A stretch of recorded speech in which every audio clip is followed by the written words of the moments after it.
ಶ್ರೀಕೃಷ್ಣ ಜನ್ಮಾಷ್ಟಮಿಯ ದಿನದಂದು ಕೃಷ್ಣನಿಗೆ ಹೇಗೆಲ್ಲ ಪೂಜಿಸಿದರೆ ಕಷ್ಟಗಳೆಲ್ಲ ತೊಲಗಿ ಅಷ್ಟ ಐಶ್ವರ್ಯ ಒದಗಿ ಅದೃಷ್ಟ ಒಲಿದು ಬರುತ್ತದೆ ಎಂದು ತಿಳಿಯೋಣ. ಕೃಷ್ಣನನ್ನು ಮಧ್ಯರಾತ್ರಿ 12 ಗಂಟೆ 1 ನಿಮಿಷಕ್ಕೆ ಪೂಜಿಸಬೇಕು. ಪೂಜೆ ಮಾಡಲು ಮಧ್ಯರಾತ್ರಿ ಸಾಧ್ಯವಾಗದಿದ್ದರೆ ಬೆಳಗಿನ ಜಾವದಲ್ಲೂ ಸಹ ಪೂಜೆ ಮಾಡಬಹುದು. ಒಂದು ಮಣ್ಣಿನ ದೀಪಕ್ಕೆ 5 ಬತ್ತಿಯನ್ನು 1 ಬತ್ತಿಯನ್ನಾಗಿ ಮಾಡಿ ಕೊಬ್ಬರಿ ಎಣ್ಣೆಯಿಂದ ದೀಪ ಹಚ್ಚಬೇಕು. ಅದು ಉತ್ತರ ದಿಕ್ಕನ್ನೇ ನೋಡುವಂತಿರಬೇಕು.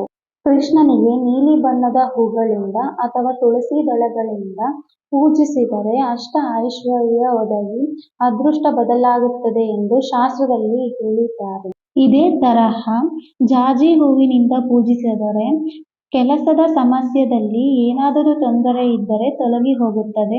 ಹಾಗೆಯೇ ಸಂಪಿಗೆ ಹೂವಿನಿಂದ ಪೂಜಿಸಿದರೆ ಶತ್ರುಗಳನ್ನೆಲ್ಲ ಮಿತ್ರರನ್ನಾಗಿ ಮಾಡಿಕೊಳ್ಳಬಹುದು. ಪಾರಿಜಾತ ಹೂವಿನಿಂದ ಪೂಜಿಸಿದರೆ ಜಾತಕದಲ್ಲಿ 12 ವಿಧದ ಕಾಳಸರ್ಪ ದೋಷಗಳು ಪರಿಹಾರವಾಗುತ್ತದೆ.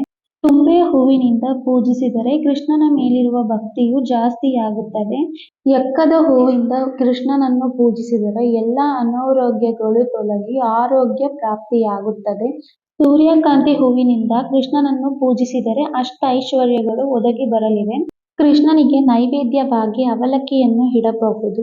ಹಾಗೆಯೇ ನೈವೇದ್ಯವಾಗಿ ಬೆಲ್ಲ ಕಲಸಿದ ಅನ್ನವನ್ನು ಇಟ್ಟರೆ ಮಾನಸಿಕ ಕೋರಿಕೆಗಳು ನೆರವೇರುತ್ತವೆ. ಈ ಮಂತ್ರವನ್ನು 21 ಬಾರಿ ಜಪಿಸಬೇಕು. ಪೂಜೆ ಮಾಡುವ ಸಮಯದಲ್ಲಿ ನವಿಲ್ಗರಿಯನ್ನು ದೇವರ ಪಕ್ಕದಲ್ಲಿ ಇರಿಸಿ ಪೂಜೆಯಾದ ನಂತರ ಆ ನವಿಲ್ಗರಿಯನ್ನು ಹಣ ಇಡುವ ಜಾಗದಲ್ಲಿ ಅಥವಾ ಬೀರಿನಲ್ಲಿ ಇಟ್ಟರೆ ಅಷ್ಟ ಐಶ್ವರ್ಯಗಳು ಪ್ರಾಪ್ತಿಯಾಗುತ್ತದೆ.